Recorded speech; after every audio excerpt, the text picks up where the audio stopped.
Oubliez les couvertures de magazines. La réalité de l'entrepreneur, le patron d'une petite entreprise, ce n'est pas les levées de fonds, c'est la peur de ne pas pouvoir payer les salaires à la fin du mois. Derrière la façade du tout va bien, il y a une charge mentale écrasante, une solitude profonde et une vérité que l'on tait. Une étude récente de BPI France, le Lab et la fondation MMA est sans appel. La santé psychologique des dirigeants se dégrade fortement. Aujourd'hui, on lève le voile sur ces douleurs, ces peurs, ces doutes, qui poussent de plus en plus de petits patrons dans une spirale d'addiction et on regarde la réalité en face, celle des entrepreneurs pour qui le rêve est devenu une prison. Pour beaucoup d'entrepreneurs, de TPE-PME, la spirale d'addiction face à la pression est devenue la norme. Et au-delà de leur business, les conséquences de ces addictions sont dramatiques. Couple, liens sociaux, famille et enfants en payent le prix. Chapitre 1. La charge mentale ou le mythe du patron à tout faire. Si vous êtes à la tête d'une petite structure, vous connaissez ça par cœur. Vous n'êtes pas juste un patron. Vous êtes le commercial, le comptable, le manager, le responsable des ressources humaines et parfois même celui qui passe la serpillière le soir. C'est la culture du sacrifice où chaque heure non travaillée est perçue comme un risque pour la survie de la boîte. Vous êtes-vous déjà senti coupable, pas juste de faire une pause mais de tomber malade? D'oser ne pas répondre au téléphone un dimanche alors qu'un client important pourrait appeler? Cette pression constante qui vient de l'extérieur mais surtout de l'intérieur est un poids lent. Elle nous fait croire que notre valeur d'être humain dépend de la santé financière de notre entreprise. Le sommeil devient une variable d'ajustement et d'épuisement, un état normal. Et c'est ici même que commence la spirale infernale qui te détruit en silence sans même que tu ne t'en rendes compte.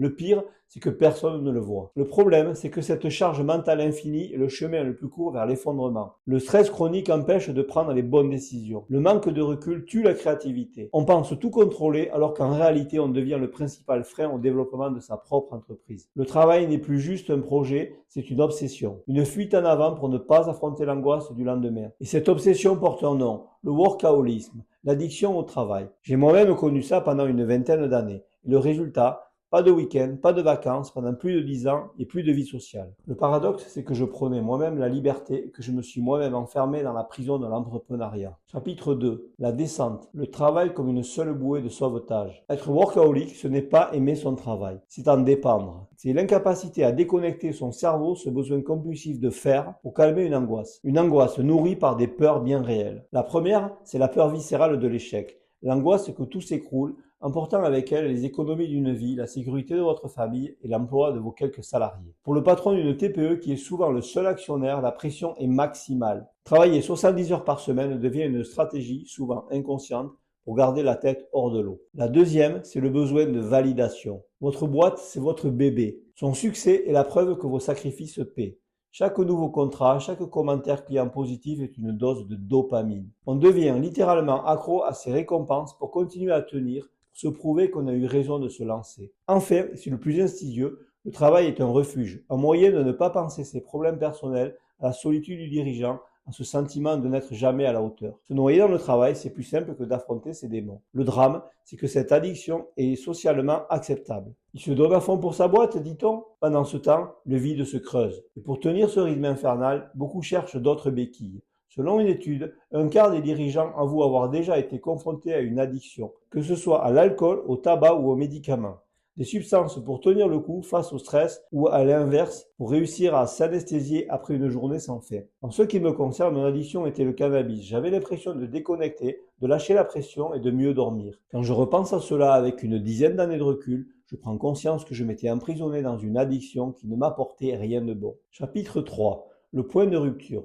Quand le corps et l'esprit lâchent. On peut tenir longtemps sur les nerfs, mais un jour, sans prévenir, le corps dit stop. C'est le point de rupture. Et les chiffres sont terrifiants. 82% des dirigeants des TPE-PME déclarent souffrir de troubles physiques et psychologiques. Les signaux d'alarme sont partout. Mal de dos qui devient chronique, 52%. Troubles du sommeil qui vous épuisent, 48%. Ou une anxiété permanente. Le burn-out n'est plus un concept, c'est une menace réelle qui frappe quand on s'y attend le moins. Et le plus inquiétant, la majorité des dirigeants touchés ne demandent aucune aide par peur de paraître faibles. Le point de rupture est aussi professionnel. C'est le grand paradoxe de celui qui porte tout sur ses épaules.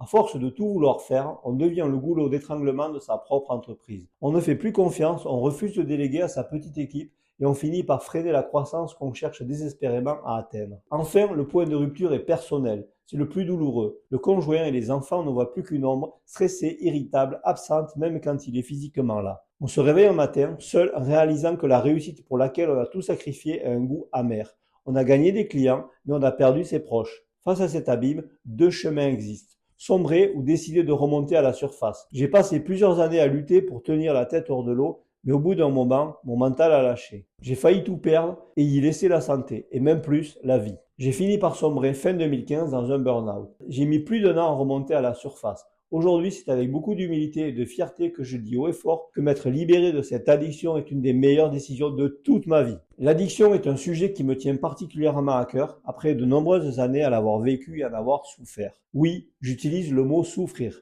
Car l'addiction n'est qu'un symptôme, la conséquence de quelque chose de plus profond et de plus douloureux. Ma mission aujourd'hui est d'accompagner les entrepreneurs comme vous à vous libérer de vos addictions de façon définitive. Peut-être que ces mots résonnent en vous. Peut-être que vous vivez cette charge mentale, cette solitude, cette course sans fin. Si c'est le cas, la première chose à savoir, c'est que vous n'êtes pas seul. Briser le silence est le premier pas pour sortir de ce tabou. Et si vous souhaitez vous faire accompagner sur le chemin de votre transformation, cliquez sur le lien en description juste en dessous de cette vidéo. Chapitre 4. La reconstruction. Revenir à l'essentiel. Sortir de la dépendance au travail ou à une substance est un chemin difficile mais possible. Il repose sur un changement de perspective. Le premier pilier, admettre sa vulnérabilité et fixer des limites vitales. Il faut oser se l'avouer. Ce n'est pas de la passion, c'est de l'épuisement. Une fois le constat fait, imposez-vous des règles non négociables. Définissez une heure de fin de journée. Sanctuarisez votre week-end. Ces limites ne sont pas une faiblesse, elles sont la condition de votre survie et de la pérennité de votre entreprise. Le deuxième pilier, apprendre à faire confiance et à déléguer.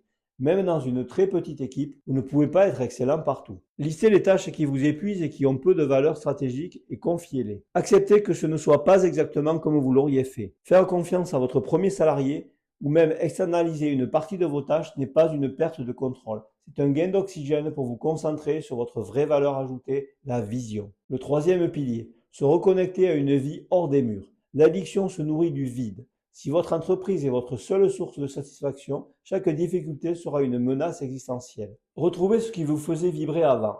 Un sport, un hobby, des soirées entre amis. Et surtout, n'ayez pas honte de chercher de l'aide. Parler à un thérapeute, un coach ou rejoindre un réseau d'entrepreneurs, ce n'est pas un aveu d'échec. C'est un acte de courage et de lucidité pour s'attaquer aux racines de la peur qui alimente votre addiction. L'envie d'entreprendre est une force incroyable. Elle crée de la valeur, de l'emploi, du lien. Mais elle ne doit jamais justifier votre destruction. La vraie réussite pour un petit patron, ce n'est pas seulement d'avoir une entreprise qui tourne. C'est de construire une vie qui a du sens à l'intérieur comme à l'extérieur de son bureau. Le mythe de l'entrepreneur infaillible qui sacrifie tout est un piège mortel. Nous sommes des êtres humains. Reconnaître ses limites n'est pas un frein, c'est le début de la sagesse. En prendre soin, c'est la seule garantie du succès qui dure et qui rend heureux. Merci d'avoir regardé. Si cette vidéo vous a parlé, abonnez-vous pour ne pas manquer les prochaines qui vous aideront à réussir sainement. Prenez soin de vous. Ciao.